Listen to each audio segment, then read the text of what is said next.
product of prayer. I'm a product of grace, mercy, forgiveness. I'm also a product of my imagination. See, I imagined something. I was 10 years old, 1968. I was in a school and we had came off summer vacation. A teacher came into class and said, I want everybody to write their name on a piece of paper and write on that paper what you want to be when you grow up. What you don't know about me is when I was growing up, I had a severe stuttering condition. Couldn't talk outside my house. For years I studied. What you don't know about me is I flunked out of school. I'm telling you. You also don't know about me that I've lost everything I ever owned twice. I have lost it all twice and had to start over. I done struggled through 2 marriages to finally get this one right over here. I'm just telling you about me. You may not know, I lived in a car for 3 years. I washed up behind bushes, man. Deep up. So when I wrote on a piece of paper, I want to be on TV, the teacher had everybody stand up in the class, and she read their name and what they wanted to be. She saved me for last. She called me to the front. I'm thinking, okay, this is it. I've been in school 6 years. I ain't never got a gold star. This is it. I'm finna get a gold star. This the moment I've been waiting on. 6 years, I ain't never had an A. I ain't never had a star. Nothing. I'm finna go up here and get this star. So I headed up to the front. I can't even tell you how wrong I was. That lady didn't call me up there to give me no gold star. She called me up there to humiliate me, to embarrass me. First of all, she knew I stuttered severely. Why would you call me to the front of the class and you know I can't talk? She brought me up there, boy, and she lit in on me. Why would you write something like this on a piece of paper? Who in this school ever been on TV? Who in this neighborhood ever been on TV? Who in your family done ever been on TV? And look at you standing there. You can't even talk. How they gonna put somebody like you on TV? So every Christmas, I send her a flat screen TV because I don't want her to miss me. I want her to see that little country boy out of Welch, West Virginia, the one that had a stuttering problem, the one that flunked out of school. Yeah, I was telling you, you got to learn how to fail and win anyhow. I wanted her to see that little boy that lived in a car for 3 years, the one who been through all them divorces, lost everything else. I wanted her to see me. I wasn't bragging to her, but I wanted her to see what God had done for me. In spite of everything she said about me, you ain't gonna ever be nothing. You ain't in my imagination. You can't tell me nothing. See, I did not know then what I know now, that imagination is everything. It's the preview to life's coming attraction. See, now here go the kicker, so you can tie it in if you one of them real churchy folk and you got to have everything put to a scripture. That imagination is the second half of that scripture.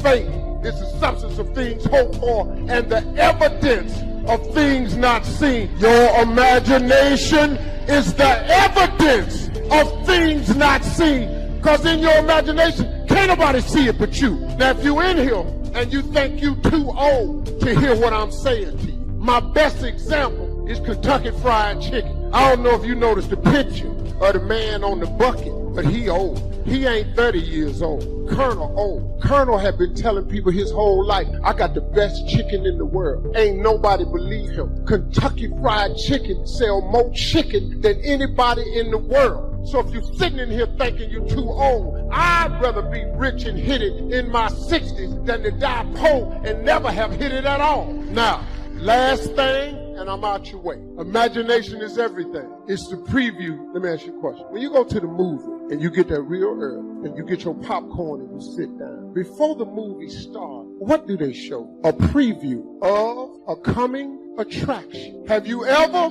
seen a preview and the movie ain't come out? Oh, the movie coming out. Whether you go or not, the movie coming out. Whether you like the trailer or not, that movie do 100 million at the box office. You might not like the actor. That actor get an Oscar for that movie. The moral of the story, the next time your Heavenly Father shows you a preview, go to the movie. You're probably starring in it. I bet you'll like it when you get down there. It's going to happen quickly. We all have things that we're believing for. We've been patiently waiting, thanking God, praying, but we don't see anything improving. It's easy to get discouraged and accept that it's going to be this way a long time. We just have to endure it. But God said in Isaiah 60, I am the Lord. When the time comes, I will do it quickly. God has ordained certain moments in your life where He's going to do a quick work. It's going to happen much faster than you thought. You may not see anything changing. It doesn't look like you're any closer to what you were believing for than you were last year. But when you come into your time, God is going to do it quickly. It's not going to be a long, drawn-out process. You're going to see a rapid turnaround, a sudden breakthrough, a speedy recovery.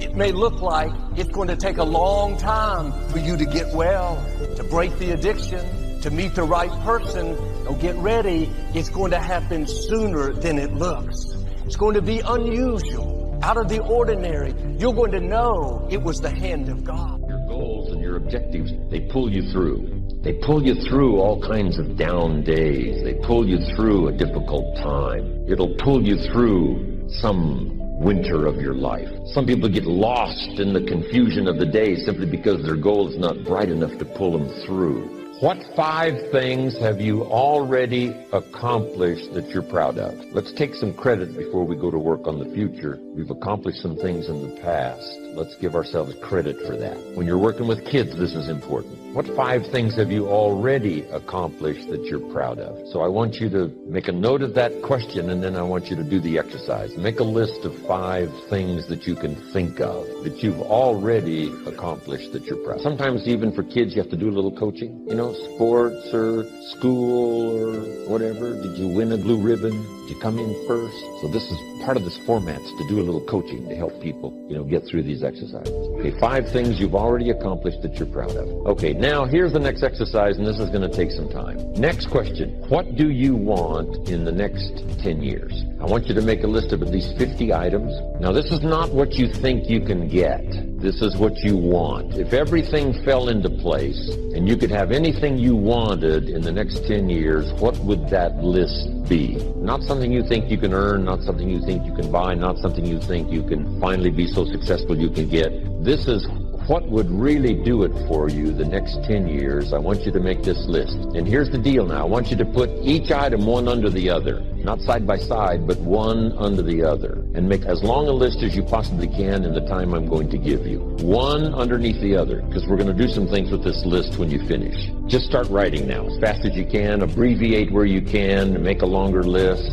If something's private, put it in code so nobody could figure it out. They got a hold of this list. One underneath the other. As fast as you can write. Just let your dreams run free here. Not what you think you can get, but what you want. If everything fell into place and you could have whatever you wanted the next 10 years, what would that be? Little things, major things, insignificant things, doesn't matter. Just make the list. Places you want to visit. What experiences would you like to have in the next 10 years? Parachute out of an airplane, star in a movie, play in a rock and roll band, win a gold medal in the Olympics, start a new family, some changes you'd like to make, some habits you'd like to drop, some new ones you'd like to acquire. You might make a list of the people you want to meet over the next 10 years. A cabin in the mountains, upstairs maid, a cook, a chauffeur. How about your investments, properties? What would really do it for you the next 10? What would do it for you? Become a wine connoisseur. I'm learning more and more how to make wine. It's an interesting process. A hobby you'd like to start. Collecting. New car. Become a race driver. Skills you want to help teach your children. I taught my girls how to swim, how to dive. Such great satisfaction when they used to say, "Watch me, Daddy. Watch me. Look how good I am. You taught me. Watch me." Make a contribution to society. Make a contribution to your community. I want you to look at an item and say, I think that would take about 1 year. Another item, you say, I think that would take about 3 years. Another item, I think that would take 5. And another item, looks like that's going to take 10. Give each item now a number of what you think it might take to achieve that goal. A 1, a 3, a 5, or a 10. Just somewhere close. Doesn't have to be exact. That's about a 1. That's about a 3-year goal. That's about a 5-year goal. That's about a 10-year goal. If it's less than 1 year, just make it a year. If it's more than 10, just make it 10. 10 plus.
Today, you got all of us in the world that are dealing with a similar situation, but people are responding differently.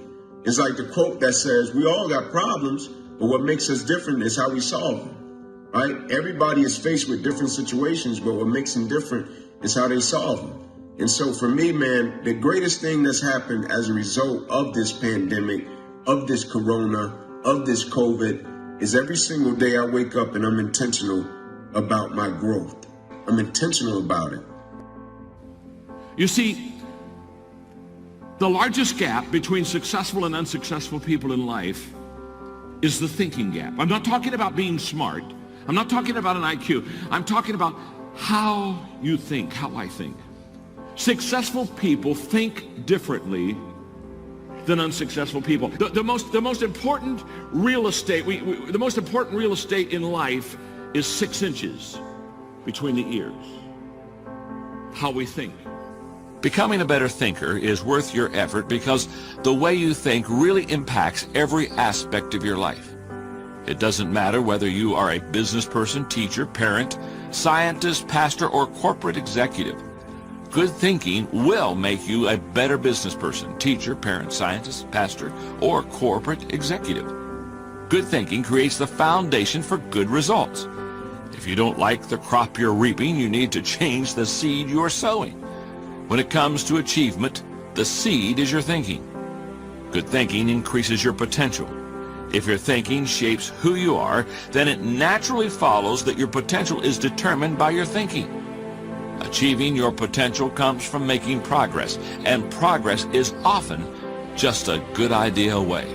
For many people, the greatest detriment to their success tomorrow is their thinking today. If their thinking is limited, so is their potential.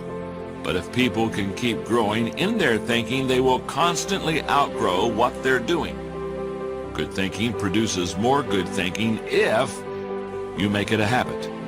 Albert Einstein observed, the solutions to the problems we face today cannot be solved on the same level of thinking we were at when we created them. Look around you, and you'll see that it is true. The world keeps getting more and more complicated. The good news is that no matter how complicated life gets, or how difficult problems may seem, good thinking can make a difference if you make it a consistent part of your life. It's easy to go around thinking that the obstacle is too big, we'll never get well, this virus is going to get the best of us. We wonder why we don't have any strength, why we can't get ahead. It's because our thoughts are limiting us. We draw in what we constantly think about. You can't think defeat and have victory. You can't think weakness and have strength. Your life is going to follow your thoughts. Instead of thinking these weak, defeated, not able to thoughts, you need to think power thoughts. This sickness is no match for me. This virus can't stop my destiny. This trouble at work is not how my story ends. Victory starts in our mind.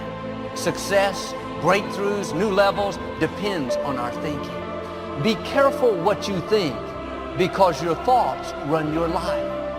Are your thoughts helping you or hurting you? Are you thinking power thoughts, victory thoughts, well-able thoughts? Or are you thinking defeated thoughts?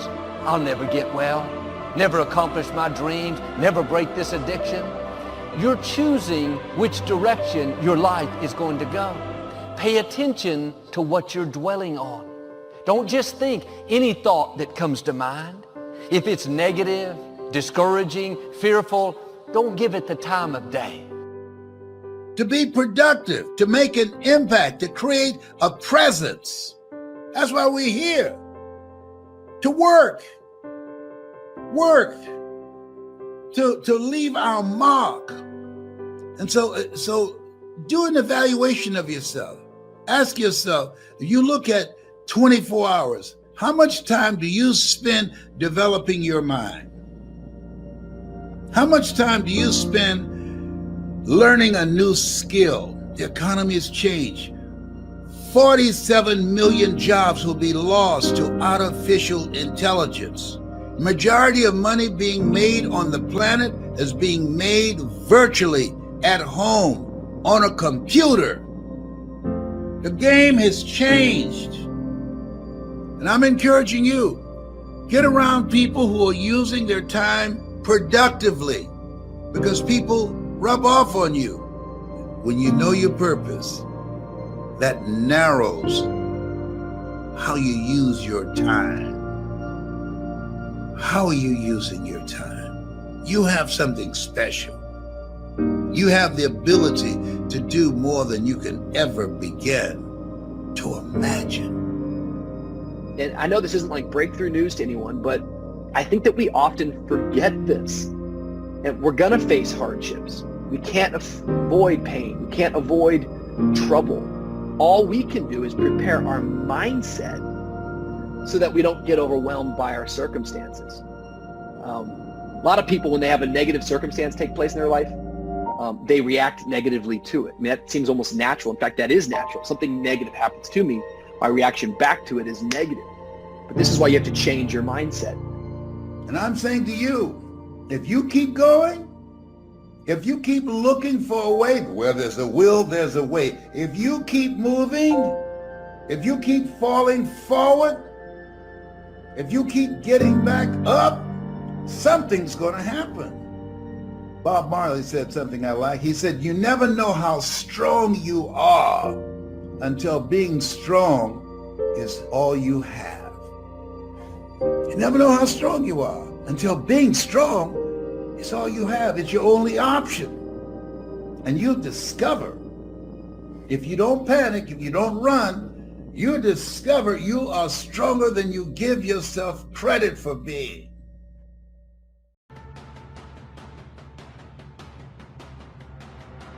Everything that exists, everything within all creation, manifests through the harmonic vibration of light and sound. Everything that exists is light and sound. Everything that exists is, at its most basic form, simply pure energy. You have to persuade infinite beings, multidimensional infinity, which we call humans, to believe that they are ordinary men and women in the street with no friggin' power. This is my body, that's your body. This is my mind, that's your mind. There's no such thing as this is my life and that's your life. This is a living cosmos. Everybody is free to capture as much as they want. If you capture a substantial amount of life, your very presence will become a significant life, otherwise you will become a mediocre life. This is the important thing. It's not the knowledge you gather in your head. It's not the muscle that you gather in your body. It's the life well. To use another analogy. A dream, let us say we're dreaming that we're being attacked by a tiger in that condition. We're really afraid we're perspiring. We may even be rolling and screaming in our bed now. Is that dream? Real or illusion, the reality is we are having that dream. And energy is the stuff that drives the universe itself. All things are created from this energy. If you really get down to it and look at reality on a quantum level, it's all about different vibrational frequencies of light and sound. Everything. And it's all connected because all is energy. What we experience in the reality that we live in is that everything is connected by energy, and the energy permeates everything, much like the water permeates everything that exists within the ocean. You see, we're actually swimming in an ocean too, folks. It's an ocean of energy. And to do that, you have to spend centuries and centuries suppressing the knowledge and the information that would allow people to see the true genius that we all are. Instead of being infinite beings, the idea is to put us in these eggshells, as I call them. Eggshells overwhelmingly made up of the four-letter word that controls the world, fear. So we shut out all that infinite levels of ourselves. Why are you laughing? This makes a lot of sense. So you're out here and you're groping around and you're looking for your keys and you're looking and looking, and your neighbor comes along and says, what happened? Wait, well, I dropped my keys. Oh, I'll help you look for him. And the two of us are now down here looking for our keys and looking. Finally, he says to me, excuse me, But where did you drop your keys? Well, I dropped it in the house, he said to you. Mean to tell me that you dropped your keys in the house and you're looking for them out here in the streetlight? Doesn't make any sense. And I said, well, it doesn't make any sense to grope around in the dark when there's light out here. Now you laugh and think how silly that is. But isn't that exactly what we do when we have a problem? We are quite literally moving through an ocean made of energy that permeates absolutely everything. And this is why everything is connected. This is why everything is one. Everything comes from a single source. And this is how we are connected. And it's how we are also completely separate. Now, when you really begin to get a grasp on this and you really begin to figure out what's going on here and you realize that the body is simply a biological computer that's downloading a specific frequency that you experience as yourself, you really begin to question why human consciousness is in such a disunited state. You begin to see how easy it would actually be to change reality. And you have to also begin to question how we got into this disunited state. We only have 3% of our DNA active. We're only experiencing a very, very small bandwidth of reality, and that most of our body's shut down. Our pineal gland is completely inoperative. All that knowledge, inspiration, wisdom, understanding, instinctive knowing, and we operate in a fraction of who we are. Only then can the few control the mass. And if people think, and I understand it, that a few people couldn't control this planet because there's too many people to control,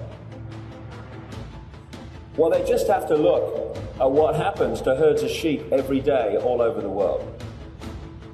If those sheep expressed their uniqueness and didn't succumb to fear, they thought for themselves, it would be impossible to control those sheep.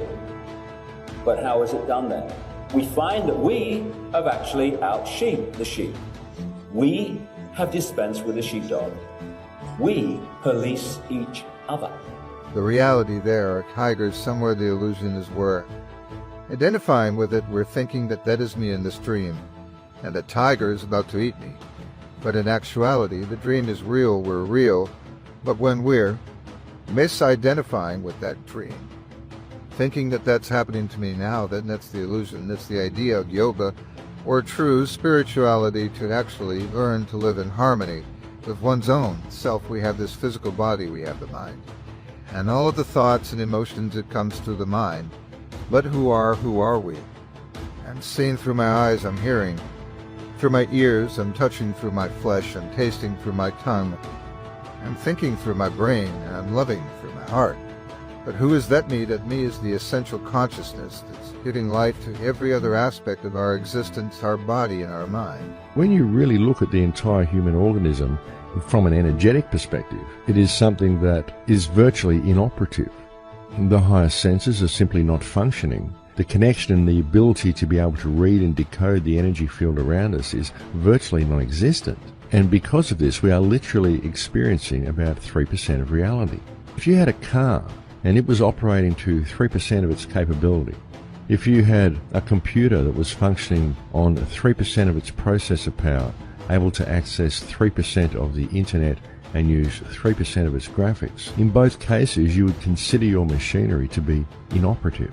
And yet what we have is human consciousness driving a vehicle that is in exactly this same inoperative state. But we don't realize it's happening because we don't look at reality from the correct perspective.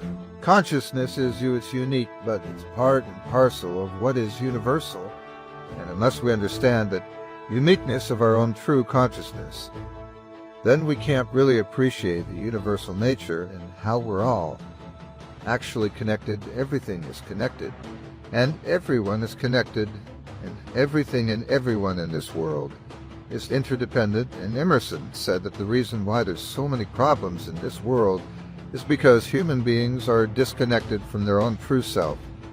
The senses, the mind, the intelligence requires to be in harmony with the heart, and with the living force within the heart, which we call the soul or the spirit. And when we understand the sacredness, the beauty, the eternal nature of our own spirit, then we can recognize it in creation, and we can recognize it in others. It makes it easier, yeah, but it doesn't cross the line where it becomes possible. That line is crossed when those who concede their mind to someone else's norms then insist that everyone else does the same.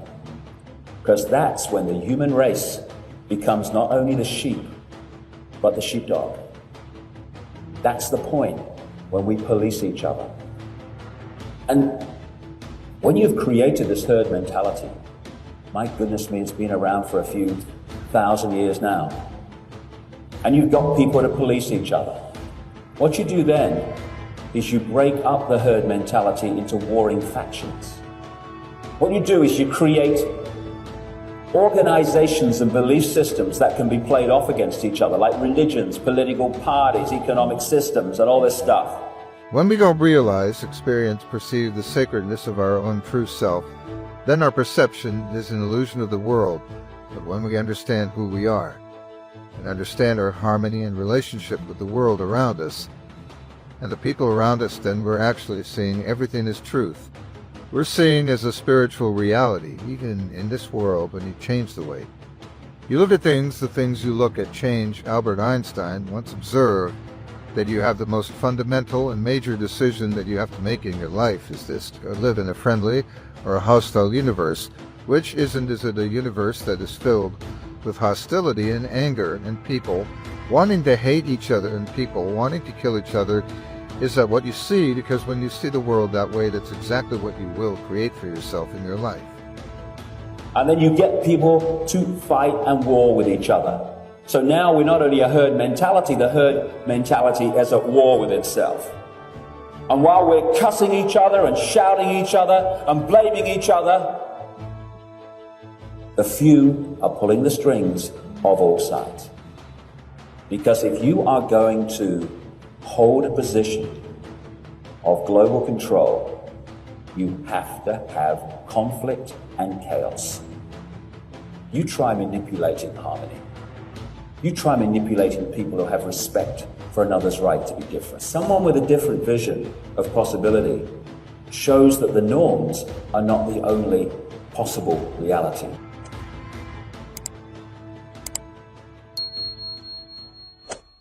Hi, welcome back to Mind Control. I was 27 years old, October 8th, 1985, in Larity's Comedy Club. Walked in the comedy club, first time in my life, won amateur night, $50. Drove 40 minutes home, cried all the way home. This girl I rode with, she said, "Why you crying? It ain't but $50. You don't even understand. I'm born." She said, "What you mean you born?" I said, I know what I'm gonna do the rest of my life. She said, "You ain't winning but $50. I said, "No, I've been praying my whole life, God, what is it? My life gotta be more than this." I won that comedy competition. I went to work October 9th, the next morning, and quit my job. I'm gonna tell you something. That decision cost me everything I had. I lost everything. I lost my family. I lost friends. I lost everything. I became homeless. I lived in a car for 3 years. But I just saw this vision. I just pursued it. I said, wow, that's it. You have to take chances in life. If you don't take chances in life, you'll never have the life God has for you. Life is about risk. If you play it safe in life, you ain't gonna have much of a life. If you play it safe, you won't have much of a life. Life is risk. It take courage to pursue your dream. I just did it. It cost me everything, but eventually, God is very good, man, when he sees you take a leap of faith. He supplies you everything you need. Now, it's gonna cost you something. But most people are not willing to pay what it costs to go after your dream, because you're gonna have to hurt a little bit. And most people don't like being uncomfortable. If you don't want to be uncomfortable, please do not pursue success, because success is a very uncomfortable feeling. And I just learned to I learned to be comfortable being uncomfortable. If you can get that in your head, this too shall pass. Every moment of everything you've ever gone through, God got you through. You didn't even realize it. He just got you through. You can't name one thing he didn't pull you through. Well, I lost my mother. I'm still grieving over that. I lost my mama 21 years ago. I still grieve over it, but I'm here. You know, I got through it. You're gonna get through it. But you gotta take chance in life, man. Can't play it safe, y'all. You gotta jump, you gotta go for it. Let's go. I've had it with being broke, and I've had it with lying. I've had it with being embarrassed over not having any money in my pocket. I promised myself that day that this would never happen again. I picked a day and an amount, and I said, I'll never carry less. It was one of those reasons that still affects my life after all these years. So I now carry a few $100s in my money clip. I do that for two reasons, I guess. One reason is the way it makes me feel. That special feeling of having plenty. Mr. Shove said to me, the first $500 you earn, put into your pocket, not in the bank. It feels much better in your pocket than it does in the bank. I've found that's true. But I also carry plenty in case I bump into another Girl Scout who's selling cookies. I'm ready. I remember walking out of the bank one day in Northern California where I lived at the time, and there were two little girls selling candy right outside the bank for some girls' organization. The first little girl walked up to me and said, Mister, would you like to buy some candy? I said, I probably would. What kind is it? She said, it's almond roca. I said, that's my favorite. She said, wonderful. I asked, how much is it? She said, it's only $2. I thought, it couldn't be. Still $2 after all these years? I couldn't help remembering the Girl Scout and the cookies. I said, how many boxes of that candy have you got? She said, I've got 5. And the other little girl standing there, she was selling candy too. I asked, how many boxes do you have? She said, I've got 4. I said, that's 9. I'll take them all. They said, really? I said, yes. I've got some friends, so I'll pass some around. They got so excited, put all this candy together. I reached into my pocket and gave them $18. Now, when I've got the candy and they've got the money, that first little girl looks up and says, Mister, you are really something. How about that? Can you imagine only spending $18 and having someone look at you in the face and say, you are really something? Now you know why I carry heavy. I'm not going to miss those chances anymore. It was a small goal, just a few $100s, but it had a big effect on my life. I have a dear friend, Robert Depew. Bobby used to be a school teacher in Lindsay, California, the olive capital. After he taught school for several years, he became a little weary of teaching and decided to get into sales. One day, without telling anyone, he quit his teaching job and jumped into sales. When he did, his brother poked fun at him. His brother said, you're going to go right down the drain. You had a good teaching job. Now you're going to lose everything you have. You must be out of your mind. He put him down something fierce. Bobby said, the way my brother acted made me so angry. I decided to get rid. Satisfaction. Have you ever bitten into like a great steak and like, oh my gosh, it's delicious? You ever had that happen, yes or no? Did it make you not want the next bite more? Or did you want it more? See, there's a part of your brain, there's serotonin in your brain. The more you celebrate your wins, you celebrate when you're here, you have fun along the way, it begins to train your brain, you want to go to the next level. But if you cheat yourself from the celebration, you cheat yourself from the joy, it's always just a grind. Eventually there's this thing called frying and burnout where your brain doesn't want to do it anymore because it's not pleasurable. It gets no dopamine hit, no serotonin hit, and it wants to stop. You have to be blissfully dissatisfied. I talk about this in one of my audios and my book. My wife's a great example of this. We're complete opposites. I'm running out of time. I'm a super aggressive achiever. My wife, I call my wife, she's easy happy, easy satisfied. If we were living in a log cabin in the middle of nowhere, but we could cuddle up all day long and kissy kissy, she'd be happy all day long. She wears jeans and t-shirts. She could care less about material things. She could not tell you within many decimal points how much money we have. I'm not even sure she knows, other than Bank of America, where any of the money is. Could care less about it. She just loves people, loves life. She's the daughter of a pastor, her brother's a pastor. She's just a happy person. And she's married to a complete psychopath. But my wife, we've been together for a long time, she's developed I love my wife, but I don't like her all the time. The longer, any of you that have been in a long-term marriage here, they start doing some crap, man, that just drives you crazy. Anybody relate to that, yes or no? My wife has developed this very bizarre habit. I'm not sure how it started or where it started, but when she eats pleasurable food, she moans orgasmically. So we'll be eating lasagna at the house, kids at the table, and she just started this a few years ago, and she doesn't even know she's doing it. We'll be eating, how was school today? Great, say the prayer, and then Or like, I'm serious. Or like just eating a brownie.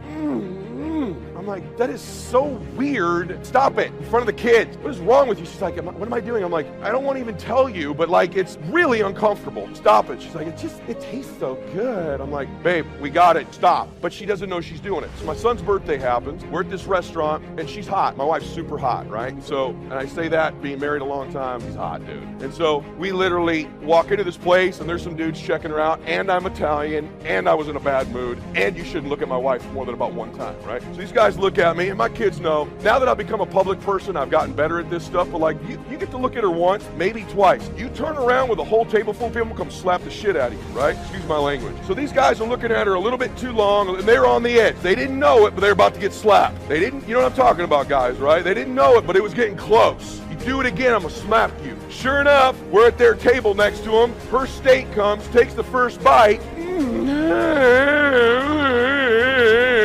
You're like, oh! I can't even blame them. I'm like, stop it.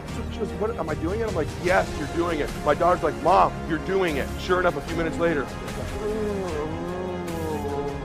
I'm like, this is embarrassing as hell. I can't even go slap these guys. These dudes are literally losing their minds, right? So we leave the dinner, we get home, we're getting ready to do what married people do after a night out. She's in the bed, and I go, hey, you know what I'm gonna do? We'll go upstairs and grab a steak. And I'm throwing this thing in his bed with us, because I've never heard you make these kind of noises before. So we're throwing this steak in the mix, right? She's like, and she literally says to me, she goes, it's just so blissful. And I'm like, that's a training, because I'm dissatisfied and you're blissful. And I'm gonna tell you something, there's a lot of validity. You need to learn to be in bliss as you're dissatisfied. That bliss will cause you want to take next bite, next haul, next bite in. At that same dinner, my daughter said to me, hey Dad, my daughter's pretty, like she's like me. My son's sweetie like his mom. My daughter goes, hey Dad, what's up with the midlife crisis? She saw the video, I go, midlife crisis? What are you talking about? She goes, come on, social media, you're growing the beard out, the tight t-shirts, you're going through a midlife crisis. And I go, you know what, you're right, I am. Here's what you don't know. I was going through a young life crisis. When Daddy was 20 years old, I was going through a crisis to get to the next level at 21. I was going through a crisis when I was 28 to be better at 29. I was in a crisis when I was 35 to be a better version of me at 36. And guess what, boo? When Daddy's 55, I'll be in another crisis before I get to 56. And that's a fact. Anybody that knows me, if you want to adopt one of my personality traits, I'm in a crisis to get to the next level. So what do you do when you're a doctor and you can't check in your own hospital? What do you do when you're walking around acting like you can't catch the flu? You don't get tired. You don't get burnt out. You don't have mood swings. You and her don't have an argument. Your kids are perfect. You phony. That's a lie. You can't raise perfect kids. It don't happen. You have perfect relationships. It don't happen. My teeth bite my tongue sometimes. They're in the same head.